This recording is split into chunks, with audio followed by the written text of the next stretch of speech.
ओम नमो भगवते वासुदेवाय नमः। संक्षिप्त महाभारत कथा वन पर्व के अंतर्गत भाग 1। आज की कथा में पांडवों का वनगमन और उनके प्रति प्रजा का प्रेम तथा धर्मराज युधिष्ठिर का ब्राह्मणों से संवाद और शौनक जी का उपदेश।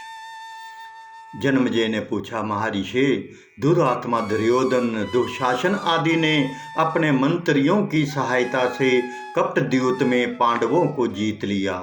इतना ही नहीं, उन्होंने वैर भाव बढ़ाने के लिए भला बुरा भी कहा। तदंतर मेरे पूर्वज पांडवों ने इस विपत्ति में पड़कर किस प्रकार अपना समय बिताया, उनके साथ वन में कौन कौन गए, वे वन में कैसा बर्ताव करते थे, क्या भोजन करते थे और कहाँ रह सत्यवादिनी राजकुमारी द्रौपदी ने किस प्रकार वन के दुखों को सहा। आप इन सब बातों का वर्णन करके मेरी उत्कंठा शांत कीजिए। विषमपेजायन जी ने कहा, जन्मेजय, महात्मा पांडव दुरात्मा दुर्योधन आदि के दुर्व्यवहार से दुखित और क्रोधित होकर अपने अस्त्र शस्त्र और रानी द्रौपदी के साथ हस्तिनापुर से निकल पड़े। वे हस्तिनापुर के वर्धमानपुर के सामने वाले द्वार से निकलकर उत्तर की ओर चले। इंद्रसेन आदि 14 सेवक भी अपनी स्त्रियों के साथ शीघ्रगामी रथों पर सवार होकर उनके पीछे पीछे चले। जब हस्तिनापुर की जनता को ये बात मालूम हुई तो उनके दुख का पारावार ना रहा। सब लोग शोक से व्याकुल होकर इकट्ठे हुए और निर्भयता के साथ भीष्म पितामह और आचार्य द्रोण आदि की निंदा करने लगे। वे आपस में कहने लगे, दुरात्मा दुर्योधन शाकुनी आदि की सहायता से राज्य करना चाहता है। इसके राज्य में हमारा वंश, प्राचीन सदाचार और घर द्वार भी सुरक्षित रहेंगे, इसकी आशा नहीं है। राजा पापी हो और उसके सहायक भी पापी हों तो भला कुल मर्यादा, आचार, धर्म और अर्थ कैसे रह सकते हैं, और उनके ना रहने पर सुख की तो आशा ही क्या हो सकती है। दुर्योधन एक तो अपने गुरुजनों से द्वेष करता है, दूसरे वंश की मर्यादा और अपने सहृदय संबंधियों को भी त्याग चुका है। ऐसे अर्थलोलोपु घमंडी और क्रूर के शासन में इस पृथ्वी का ही सर्वनाश निश्चित है। आओ हम सब वहीं चलकर रहें जहां हमारे प्यारे महात्मा पांडव जाते हैं। वे दयालु, जितेंद्रिय, यशस्वी और धर्मनिष्ठ हैं। हस्तिनापुर की जनता इस प्रकार आपस में विचार करके वहां से चल पड़ी और पांडवों के पास जाकर बड़ी नम्रता से हाथ जोड़कर कहने लगी, पांडवों, आप लोगों का कल्याण हो। आप लोग हमें हस्तिनापुर में दुख भोगने के लिए छोड़कर स्वयं कहाँ जा रहे हैं? आप लोग जहाँ जाएंगे वहीं हम भी चलेंगे। जब से हमें ये बात मालूम हुई है कि दुर्योधन आदि ने बड़ी निर्दयता से कपटद्यूत में हराकर आप लोगों को वनवासी बना दिया है, तब से हम लोग बहुत भयभीत हो गए हैं। हमें ऐसी अवस्था में छोड़कर जाना उचित नहीं है। हम आपके सेवक, प्रेमी और हितैषी हैं। कहीं दुरात्मा दुर्योधन के कुराज्य में हमारा सर्वनाश ना हो जाए। आप जानते ही हैं कि दुष्ट पुरुषों के साथ रहने में क्या क्या हानियां हैं और सत्पुरुषों के साथ रहने में क्या क्या लाभ हैं। जैसे सुगंधित पुष्पों के संसर्ग से जल, तिल और स्थान सुगंधित हो जाते हैं, वैसे ही मनुष्य के भले बुरे के संग के अनुसार भला बुरा हो जाता है। दुष्टों के संग से मोह की वृद्धि होती है और सत्पुरुषों के साथ से धर्म की। इसलिए बुद्धिमान पुरुष को चाहिए कि ज्ञानी, वृद्ध, दयालु, शांत, जितेंद्रिय और तपस्वी पुरुषों का ही संग करे। कुलीन, विद्वान और धर्मपरायण पुरुषों की सेवा और उनका सत्संग शास्त्रों के सब अध्याय से भी बढ़कर है। पापी पुरुषों के दर्शन स्पर्श वार्तालाप करने से तथा उनके साथ बैठने से धर्म और सदाचार का नाश हो जाता है और उन्नति के स्थान पर अवनति होती है। नीचों के संग से मनुष्य की बुद्धि नष्ट होती है और सत्पुरुषों के संग से वह उन्नत हो जाती है। पांडवों, जगत के गुप्त से गुप्त और श्रेष्ठ महात्माओं ने मनुष्य के अभ्युदय और निःश्रेष्ठ के लिए जिन गुणों की आवश्यकता बतलाई है, लोक व्यवहार में जिन वेदोक्त आचरणों की आवश्यकता है, वे सब के सब आप लोगों में विद्यमान हैं। इसलिए आप जैसे सत्पुरुषों के साथ ही हम लोग रहना चाहते हैं, क्योंकि इसी में हमारा कल्याण है। प्रजा की बात सुनकर धर्मराज युधिष्ठिर ने कहा, मेरे पूजनीय और आदरणीय ब्राह्मण आदि प्रजाजन, वास्तव में हम लोगों में कोई गुण नहीं है। फिर भी आप लोग स्नेह और दया के वश होकर हम में गुण देख रहे हैं और उसका वर्णन कर रहे हैं। ये बड़े सौभाग्य की बात है। मैं अपने भाइयों के साथ आप लोगों से प्रार्थना करता हूँ, आप लोग अपने प्रेम और कृपा से हमारी बात स्वीकार करें। इस समय हस्तिनापुर में पितामह भीष्म, राजा धृतराष्ट्र, महात्मा विदुर, हमारी माता कुंती और गंधारी तथा हमारे सभी सगे संबंधी सहृदय निवास कर रहे हैं।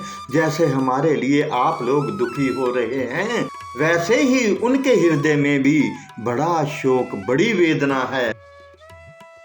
आप लोग हमारी प्रसन्नता के लिए वहां लौट जाइए और उनका पालन पोषण और देख रेख कीजिए।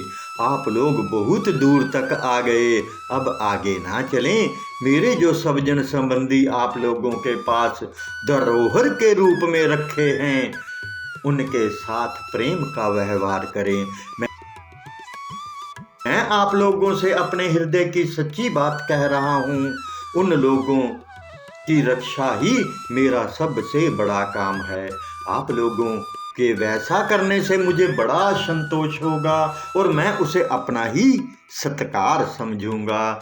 जिस समय धर्मराज युधिष्ठिर ने अपनी प्रजा से यह बात कही, उस समय सब लोग बड़े अर्थ स्वर में हाय हाय पुकार उठे।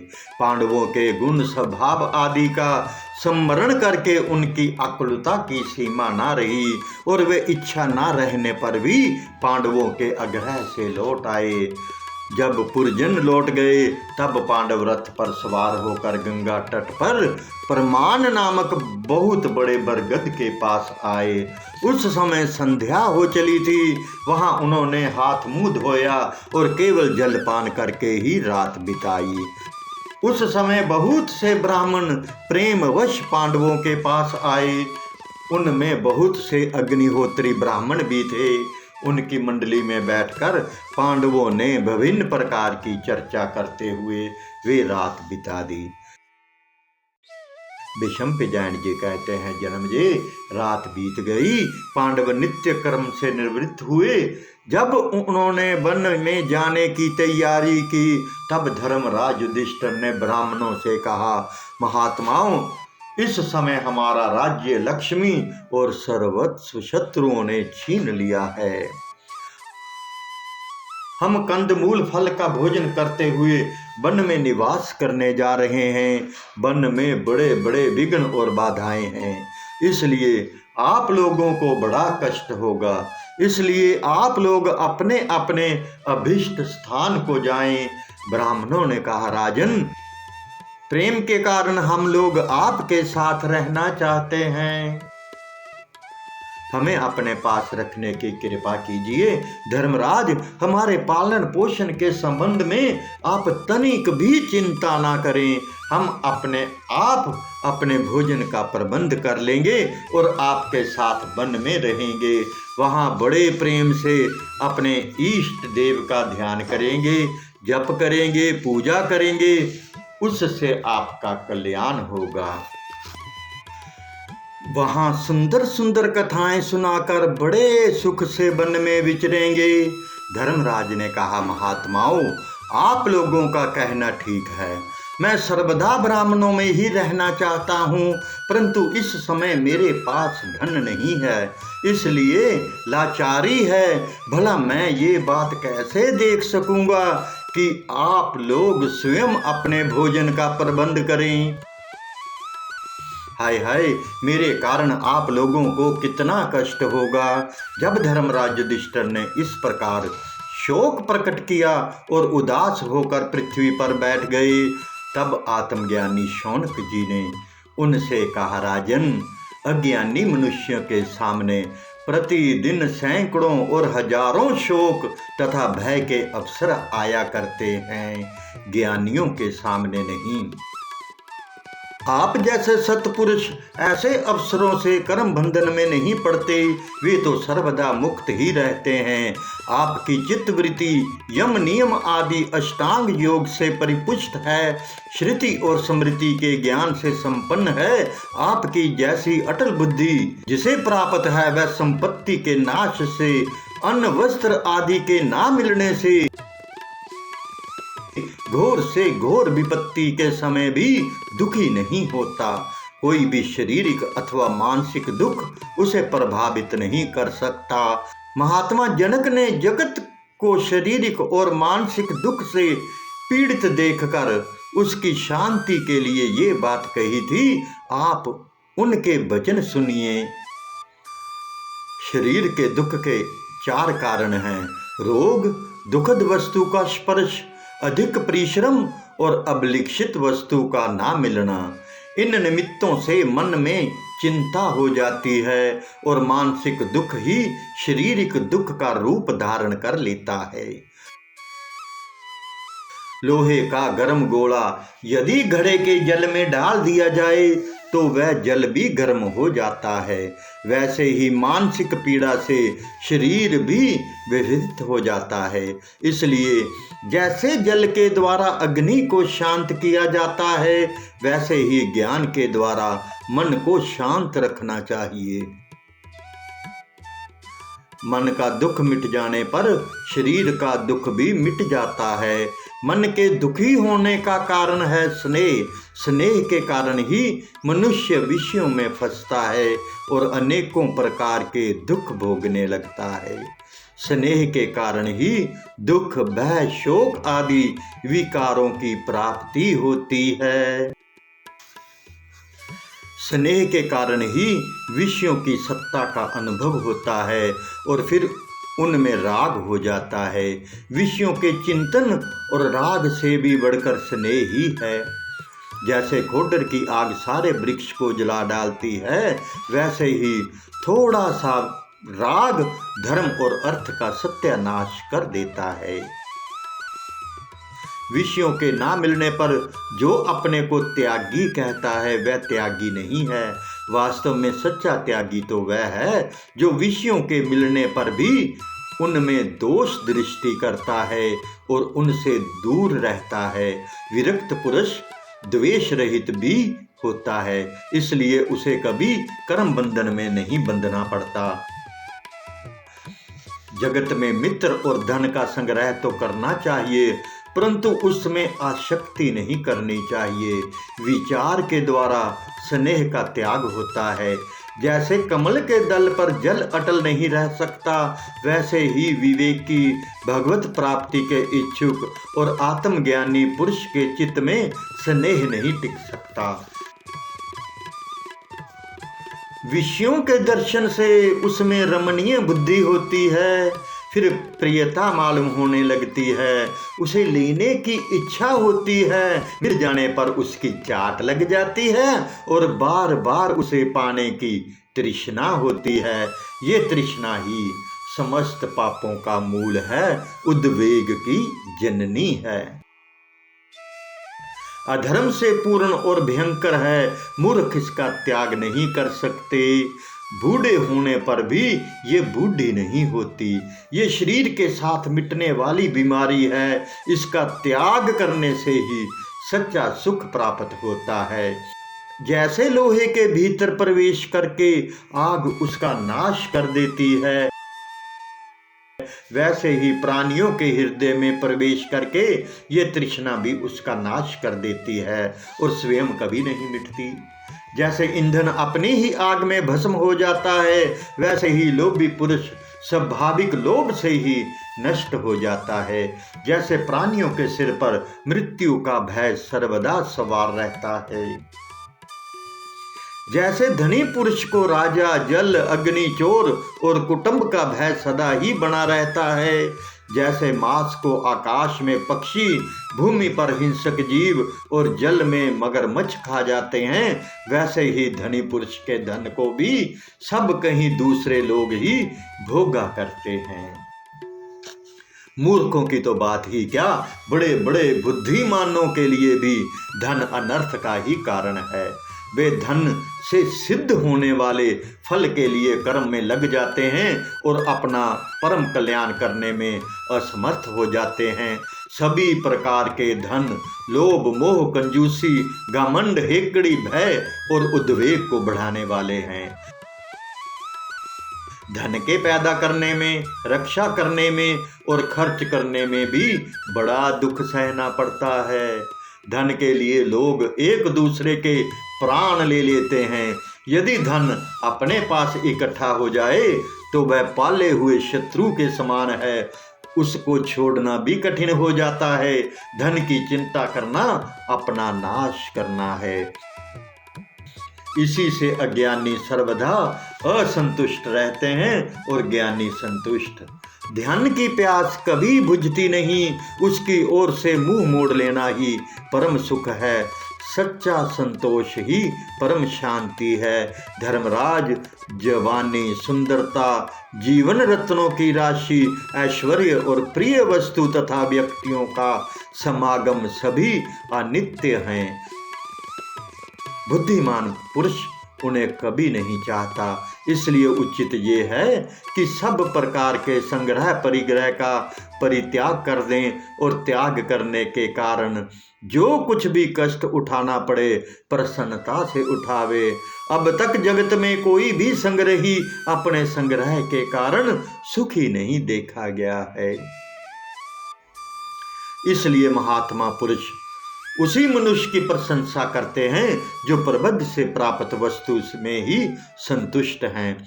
धर्म करने के लिए भी धन कमाने की अपेक्षा ना कमाना ही अच्छा है। जब अंत में कीचड़ को धोना ही पड़ेगा तो उसे छुआ ही क्यों जाए। धर्मराज, इसलिए आप किसी भी वस्तु की इच्छा मत कीजिए। यदि आप अपने धर्म पर अटल रहना चाहते हो तो धन की इच्छा सर्वथा त्याग दें। युधिष्ठिर ने कहा, ब्राह्मणों, मैं इसलिए धन नहीं चाहता कि उसका स्वयं उपभोग करूं, मैं तो केवल ब्राह्मणों का भरण पोषण चाहता हूं। मेरे चित्त में धन का लोभ तनिक भी नहीं है। महात्मन, मैं पांडुवंशी ग्रस्त हूँ। ऐसी अवस्था में अनुयायियों का पालन पोषण कैसे ना करूं। गृहस्थ पुरुष के भोजन में सभी प्राणी हिस्सेदार हैं। गृहस्थ के लिए ये धर्म है कि वे सन्यासी आदि उन लोगों को भोजन करावे जो अपने हाथ से अन्न नहीं पकाते। सत्पुरुषों के घर में तिनकों के आसन, बैठने के स्थान, जल और मीठी बात का कभी अभाव नहीं होता। दुखी को सोने के लिए शैया, थके मंदे के लिए बैठने को आसन, प्यासे को पानी और भूखे को भोजन देना ही चाहिए। ये सनातन धर्म है कि जो अपने पास आवे उसे प्रेम भरी दृष्टि से देखें, मन में उसके प्रति सद्भाव करें, मधुर वाणी से बोलें, उसे उठकर आसन दें। अतिथि को आता हुआ देखकर अगवानी और सत्कार तो करना ही चाहिए। जो गृहस्थ अग्निहोत्र, गो जाति वाले अतिथि, भाई बंधु, स्त्री, पुत्र और सेवकों का सत्कार नहीं करता, उसे वह जला डालते हैं। गृहस्थ देवता और पितरों के लिए भोजन बनावें। उन्हें अर्पण किए बिना अपने काम में नहीं लाना चाहिए। कुत्ते, चंडाल और पक्षियों के लिए भी निकाल दें। ये बलि वैश्वदेव कर्म है। बलि वैश्वदेव करके और दूसरों को खिलाकर खाना ही अमृत भोजन है। अतिथि को प्रेम की दृष्टि से देखें, मन से उसका भला चाहें, सत्य और मीठी वाणी से बोलें, हाथों से उनकी सेवा करें और जाने के समय उसके पीछे पीछे चलें। इसका नाम पंचदक्षिणा यज्ञ है। कोई अनजान मनुष्य थका मंदा मार्ग में चला आ रहा हो तो उसे बड़े प्रेम से खिलाना पिलाना चाहिए। ये महान पुण्य कार्य है। जो पुरुष गृहस्थाश्रम में रहकर इस प्रकार का व्यवहार करता है वही अपने धर्म का पालन करता है। हमारे जैसे गृहस्थ को आप इससे भिन्न धर्म का उपदेश कैसे कर रहे हैं? शौनक जी ने कहा, सचमुच इस जगत की चाल उल्टी है। आप जैसे सत्पुरुष दूसरों को खिलाए बिना स्वयं खाने पीने में संकोच करते हैं और दुष्ट लोग अपना पेट भरने के लिए दूसरों का हक भी खा जाते हैं। इंद्रियां बड़ी बलवान हैं। मनुष्य उनके फंदे में फंसकर ऐसे मूढ़ हो जाता है कि उसे मार्ग कुमार्ग का ज्ञान नहीं रहता। जिस समय इंद्रिय और विषयों का संयोग होता है उस समय पूर्वकालीन संस्कार मन के रूप में जागृत हो जाते हैं। मन जिस इंद्रिय के विषय के पास जाता है उसी को भोगने के लिए उत्सुकता हो जाती है और प्रयत्न भी होने लगता है। संकल्प से कामना उत्पन्न होती है और विषयों का संयोग रहता ही है। इन दोनों से पुरुष विवश हो जाता है और रूप के लोभ से पितंगे के समान आग में गिर पड़ता है। वे अपनी वासना के अनुसार रसेंद्रिय और जनेंद्रिय के भोगों में इस प्रकार घुल मिल जाता है कि उसे अपने आप की भी याद नहीं रहती। अज्ञान के कारण कामनाएं, कामना पूर्ति होने पर तृष्णा, तृष्णा के कारण अनेकों प्रकार के उचित अनुचित कर्म होने लगते हैं।